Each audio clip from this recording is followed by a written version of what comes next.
आखिर चुपचाप ओम बिरला ने संसद से क्या हटा दिया?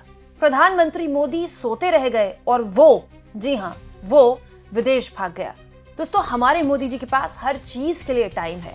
बहुताया वक्त तो उनका नेहरू, गांधी और पूर्व के हमारे स्वतंत्रता सेनानियों की आलोचना करने में जाता है, और उसके बाद जो बहुत सारा वक्त बचता है उसमें वो राज्यों में प्रचार करते हैं अपनी पार्टी के लिए ताकि वो चुनाव जीत पाएं।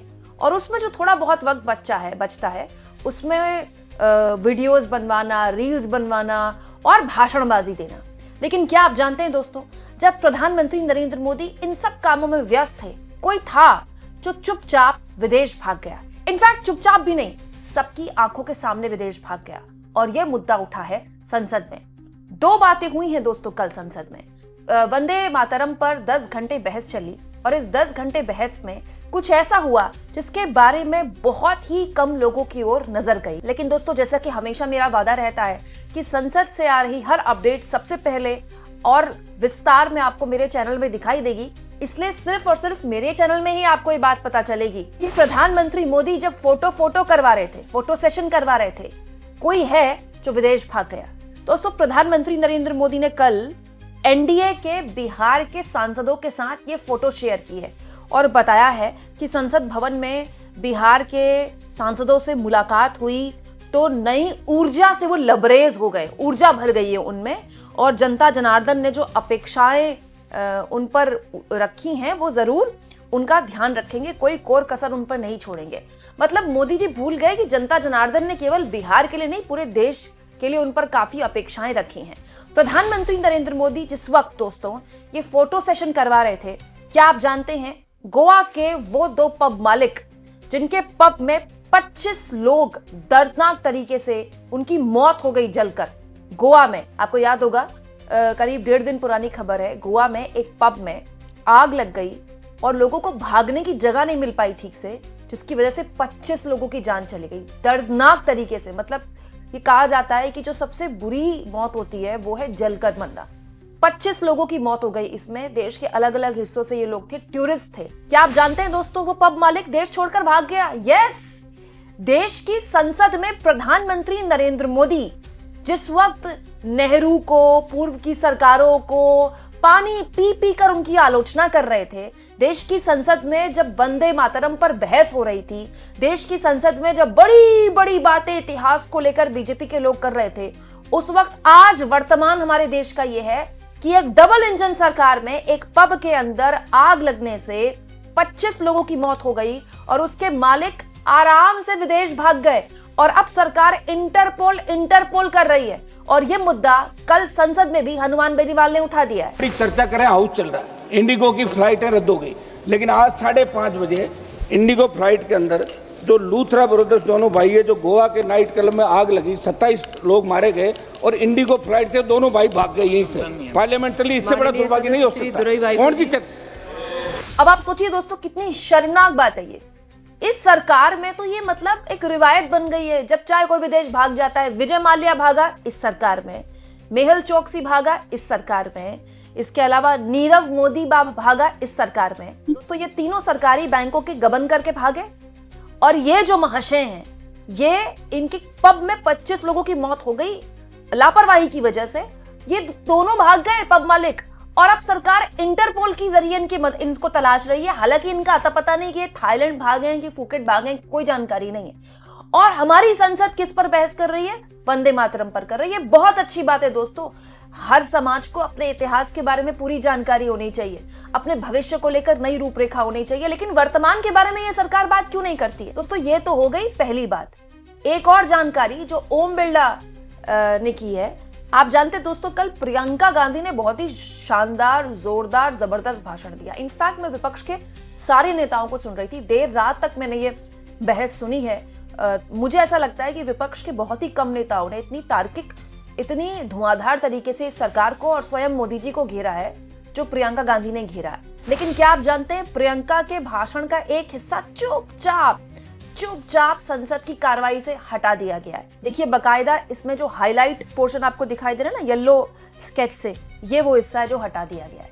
दरअसल हुआ ये कि प्रियंका गांधी ने अपने भाषण में इस सरकार को जबरदस्त तरीके से इतिहास से लेकर वर्तमान तक कोसा, लेकिन दुखती रब पर हाथ रख दिया। पीएम मोदी के पीएमओ तक चली गई प्रियंका, ये कहते हुए कि पीएमओ में क्या हो रहा है हमको पता है, बैटिंग एप्स चलाई जा रही हैं, और इसके अलावा कुछ फाइल्स का जिक्र कर दिया प्रियंका ने, और उसके बाद पूरी की पूरी सरकार हिल गई। अगर आपको याद ना हो तो मैं आपको याद दिलाती हूँ, सुनिए। जो बैटिंग ऐप के बारे में हो रहा है पीएमओ के अंदर, आप सदस्य प्लीज, जो एप्स्टीन फाइलों में आपके मंत्री महोदय के नाम निकल आए हैं, माननीय उसकी चर्चा करेंगे। आप वंदे मातरम में बोले, आप इधर उधर डाइवर्ट मत हो। दोस्तों यही बात है एग्जैक्टली जो पीएमओ को लेकर प्रियंका गांधी ने बोली ना, बाद में पता चला है। ये देखिए, ये दस्तावेज निकल कर आया है, ये लोकसभा का ही है, जिसमें लिखा हुआ है जो पीएमओ में हो रहा है उसकी बात होगी, उनकी चर्चा होगी, फिर व्यवधान हुआ।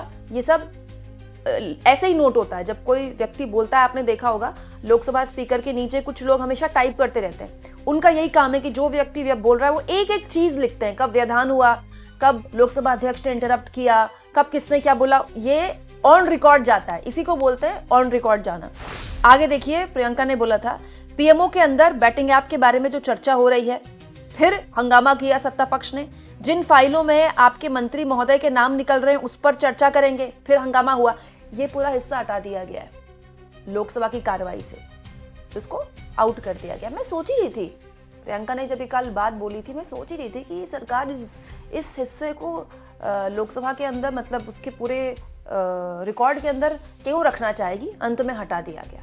कितनी चुपचाप से ये सब कुछ चीजें होती है, आप सोचिए। चलिए, जिसका जो मन करे वो हटा दे, सच्चाई उससे थोड़ी बदलेगी। पीएमओ के अंदर सवाल तो हाल के दिनों में उठे ही है ना, लेकिन हमारे देश में दोस्तों बहस करने के लिए बहुत कुछ है। और कल एक और सांसद हैं जिनको सुनकर मुझे लगा कि इस पर भी बात होनी चाहिए। दोस्तों, मणिपुर से कांग्रेस पार्टी के सांसद हैं बिमल अकोइजम। उन्होंने बहुत ही मजबूत, बहुत ही संवेदनशील और बहुत, मुझे लगता है, हिला देने वाली बात बोली कि वंदे मातरम पर आप 10 घंटे बहस कर रहे हैं ना, हिम्मत है तो मणिपुर पर 3 घंटे बहस करके दिखाइए। Question that we must be asking today as we mark this Vande Mataram's 150th year is that have we been able to deliver that justice, liberty, equality and fraternity? Unfortunately, to end, just as we keep on singing about Vande Mataram, you exclude people. Take, for example, Northeast. For 75 years, it is not a myth. Just as the Europeans have said, India has past, not history.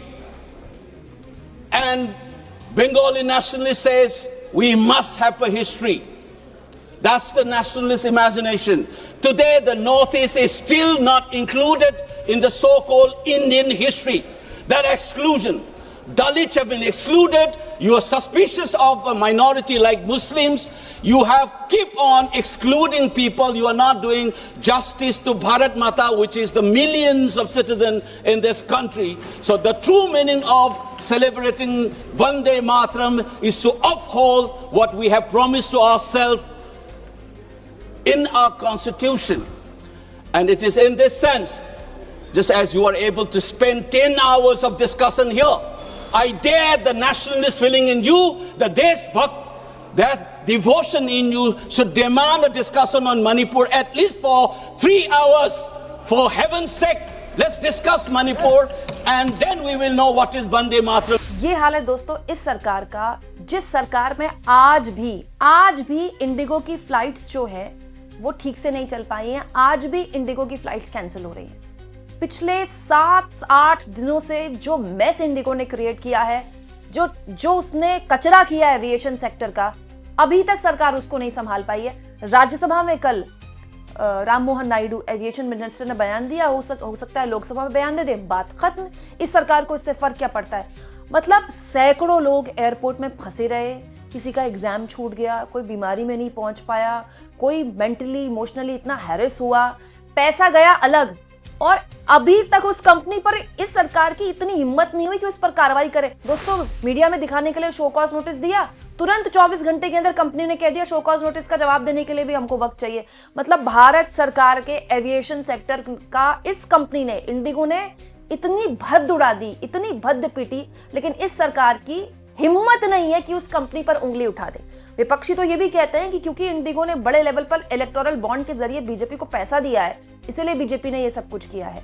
हैरानी इस बात की है तब जब इस company Indigo में board of directors में अमिताभ कांत जैसे लोग हैं जो कि मोदी जी के खासम खास हैं, G20 के शेरपा रह चुके हैं और मोदी जी के खासम खास मतलब उनके ड्रीम प्रोजेक्ट्स को एकदम डिजाइन करने वाले अमिताभ कांत। लोग तो यही कह रहे हैं कि यही वजह है कि कंपनी पर एक्शन नहीं लिया गया। इतना सब कुछ हो रहा है देश में, लेकिन हमारे प्रधानमंत्री या तो नेहरू की आलोचना करते हैं या फिर जीते हुए राज्य के सांसदों से मुलाकात करते हैं। मुद्दों के लिए तो उनके पास वक्त ही नहीं है, और अगर उनसे कोई सवाल पूछ लिया जाए संसद में जो उनको असहज करता है तो उसके बाद बड़ी आसानी से चुपचाप उसको वहां से रिकॉर्ड से ही हटा दिया जाता है। आपको क्या लगता है दोस्तों, कमेंट बॉक्स में जरूर लिखें और जितना हो सके चैनल को शेयर भी करें, सब्सक्राइब भी करें और थैंक्स और ज्वाइन के ऑप्शन से अगर आप चाहें तो कुछ आर्थिक मदद भी चैनल की जरूर करें।